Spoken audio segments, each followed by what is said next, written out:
Hi sir. So நீங்கள் பண்ணணும்னு நினச்ச ஒரு படம், பட் ஏதோ ஒரு ரீசனால அந்த படம் மிஸ் ஆயிருச்சு. பட் ஆனால் படம் ரிலீஸ் ஆனோடனே பிளாக் பஸ்டர் ஆகி ஹிட் ஆயிருக்கு. சே, இந்த படத்தை மிஸ் பண்ணிட்டோமே, அந்த மாதிரி ஃபீல் பண்ண ஏதாச்சும் படம் இருக்கா சார்? மிஸ் பண்ணுற மாதிரி நினைக்கிறேன். நான் ஜென்டில்மேன் பண்ண வேண்டியது பண்ணலை, மிஸ் பண்ணுற மாதிரி நினைக்கிறேன். அப்போ நான் ஐ லவ் இண்டியா பண்ணேன். பவித்ரனுக்கு வந்து எனக்கு சூரியன் கொடுத்தனால பவித்ரனோட நான் ஸ்டாண்ட் பண்ணிட்டேன். ஏன்னா குஞ்சுமோகன் சாருக்கும் பவித்ரனுக்கும் ஒரு மனக்கசப்பு ஏற்பட்டுருச்சு. அதனால சங்கரை வச்சு 5 நாள் ஃபோட்டோ ஷூட்டில் முடிச்சிட்டோம். அப்போ சங்கர் வந்து மீசை எடுக்கணுன்றாரு, பவித்ரன் வந்து மீசை வைக்கணுன்றாரு. அப்புறம் ஜூலை 14 2 பேரும் ரிலீஸ் பண்ணுறோன்னு சொன்னாங்க. இப்படியே வந்து போயிட்டு இருந்துச்சு. அப்புறம் குஞ்சுமோகன் சார் வந்து பவித்ரன் சரியான கோவம், வாட் எவர் ரீசன்ஸ், நீங்கள் அவர் படம் நடிக்கக்கூடாதுன்றாரு. நான் சொன்னேன், குஞ்சுமோகன் சார் இன்ட்ரடியூஸ் பண்ணது வந்து பவித்ரன் தானே.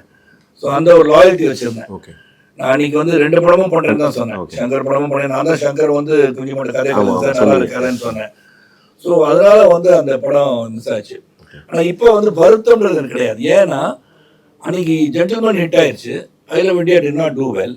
அந்த அளவுக்கு பெரிய சக்ஸஸ் படம் கிடையாது எனக்கு. ஆனால் அது ரிவர்ஸ் பண்ணி பார்த்தீங்கன்னா ஐ லவ் இண்டியா பெரிய சூப்பர் டூப்பர் ஹிட் ஆகி ஜென்டில்மேன் ஓடாமல் இருந்துச்சுன்னா, ஸோ அதனால் வருத்தப்படுறது கிடையாது. சகோதரர் கேட்ட மாதிரி அந்த படம் பண்ண வேண்டியதுதான், ஆனால் பண்ணலைன்றது உண்டு. பட் அந்த படம் ஹிட் ஆகிட்ட பிறகு பெருசாக வருத்தப்படல. But I felt happy for Shankar.